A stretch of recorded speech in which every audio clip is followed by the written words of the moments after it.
giant staircase to heaven, the Tower of Babel from Genesis 11. Noah and his family lived in the land, and his children had children, and those children had more children, and those children had even more, well, you get the picture, until there were lots of people on the earth once more.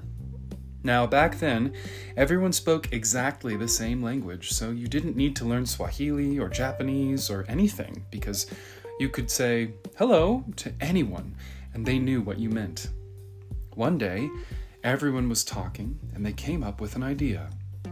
Let's build ourselves a beautiful city to live in. It can be our home, and we'll be safe forever and ever.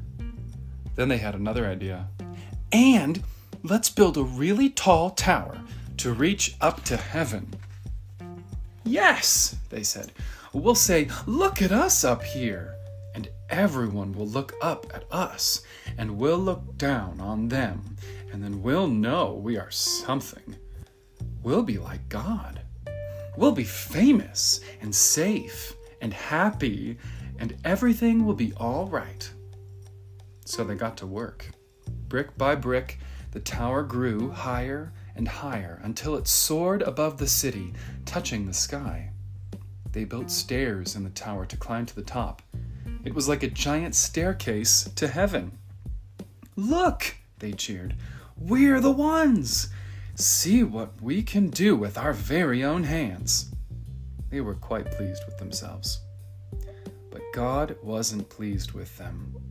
God could see what they were doing. They were trying to live without him, but God knew that wouldn't make them happy or safe or anything.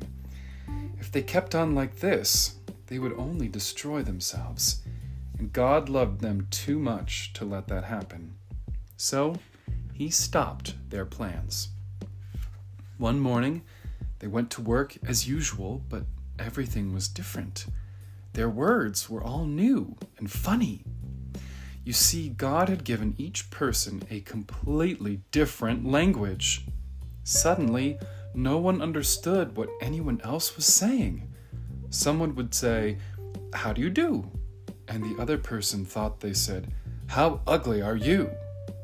It wasn't funny. You could be saying something nice like, "Such a lovely morning," and get a punch in the nose because they thought you said, "Hush up, you're boring." You couldn't even say pardon to check if you'd heard right because no one understood that word either.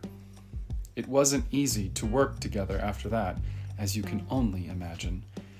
People were always quarreling and fighting and getting in a dreadful muddle and becoming grumpier and grumpier until at last they were all too cross to keep on building and just had to stop. After that, people scattered all over the world, which is how we ended up with so many different languages to this day. You see, God knew however high they reached, however hard they tried, people could never get back to heaven by themselves. People didn't need a staircase. They needed a rescuer. Because the way back to heaven wasn't a staircase. It was a person. People could never reach up to heaven. So heaven would have to come down to them. And one day, it would.